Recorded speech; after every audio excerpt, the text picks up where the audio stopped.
Welcome back, everyone. I hear from kind of the level of sound and discussions here that you got more energy now. So lovely. Now we're moving into the second part of the day. And we're joined here to kick off the second part of today, but by Svante Axelsson, who's the National Coordinator for Fossil Free Sweden. And I'll let him do his keynote, and I'll be back again for questions. So please think about questions as well. We'll have save some time for that. So please, Svante, the virtual stage is yours. Thank you very much, and thank you for being invited to this conference. I will very briefly give a picture of what's happening in Sweden just now. As you mentioned, I'm National Coordinator for Fossil Free Sweden.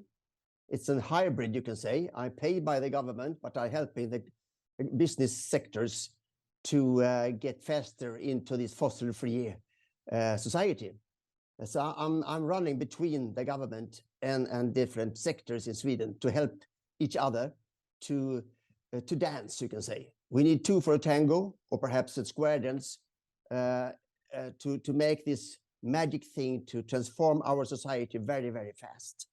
So I have a very easy job because most of the actors in Sweden are very keen on to be part of this solution and this good future. I think the most interesting thing just now in Sweden is that we are changing our mindsets. And we have got help from industrial leaders to see the possibilities. So we don't talk so much about burden sharing as they do on the UN's negotiations process. We talk about benefit sharings, and not problems sharing. So it's not a burden sharing, it's a possibility sharing.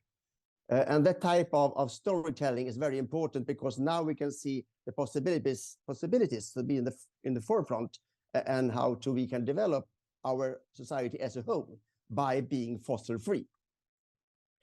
Our method has been a different type of initiative, but one very important one is that they have invited many different industrial sectors to produce their own roadmaps, a bottom-up process, and they show themselves and others how they can be a part of the solution.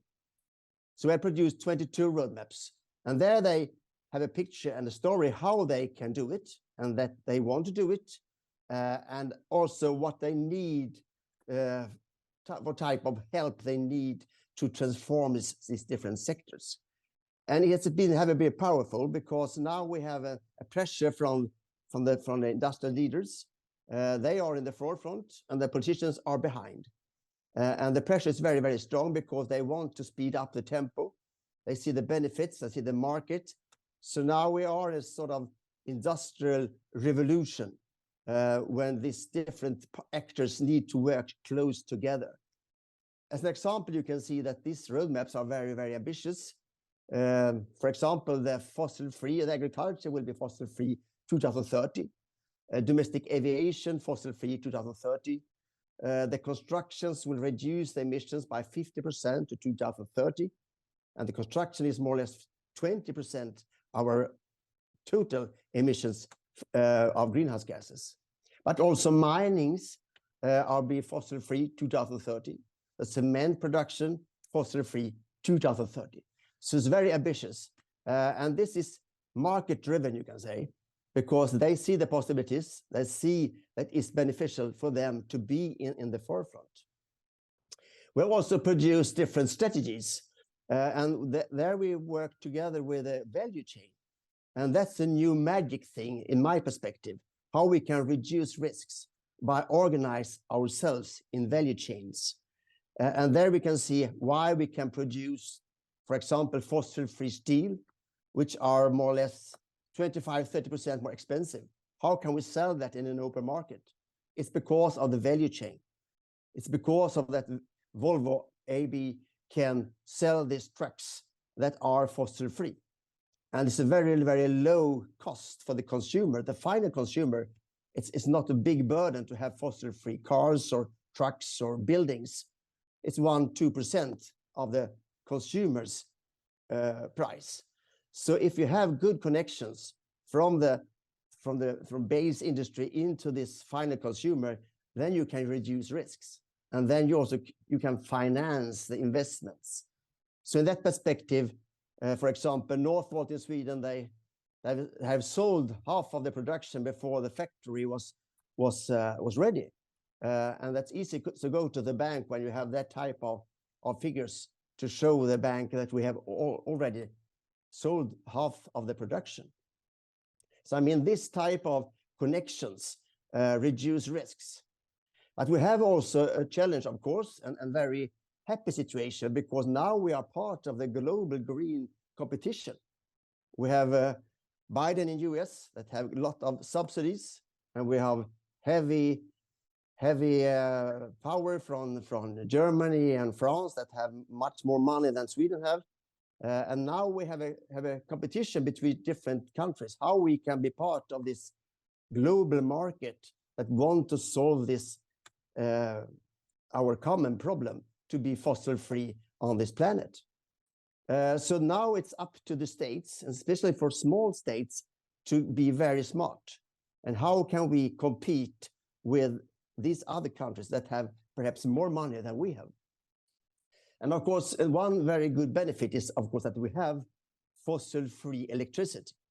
And we will use that much more. We will double the production of fossil-free electricity to make more of hydrogen and also substitute other different applications that we today use fossil energy. So that's a main challenge for us, to double the production of fossil-free electricity, because that's part of the hydrogen perspective, because 70% of this new electricity is going to electrolyzers to produce more hydrogen.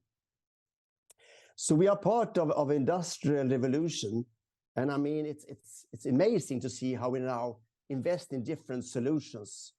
We produce now fossil-free steels. We talk about fossil-free fertilizers. We talk about fossil-free mines, electric cars, electric trucks.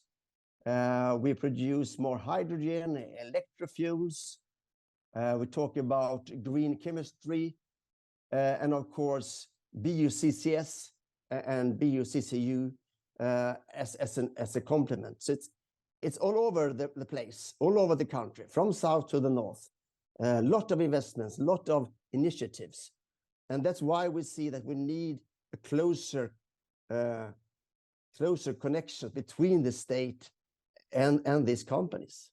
But today I will say that the main problem is that people in the streets don't believe this transformation. They don't really realize that it's a possibility. And I mean, many people are more afraid about changing the society than of climate change in the short perspective. So now we have a challenge to spread up this narrative to all people, so they can understand that if these industries will start up in different parts of Sweden, they will be winners in these different regions. So if people don't see that this is good for their life in a short perspective, we got a lot of obstacles in the local area. So that's why we trying to have a common new narrative, how Sweden could be the first fossil-free welfare nation, and how it will generate growth and revenues to the state in form of taxes, and also how we can be a strong export country. So that, I think, it's a huge challenge, but also a huge possibility.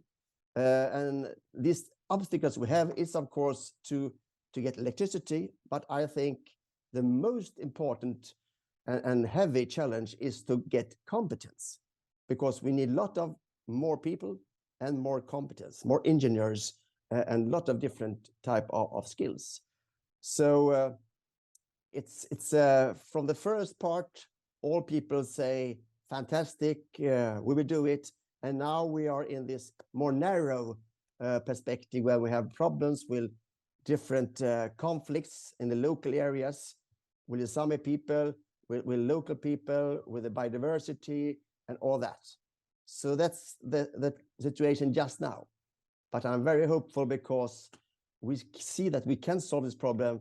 And I think we see that we have a huge possibility to make difference on the planet. Thank you.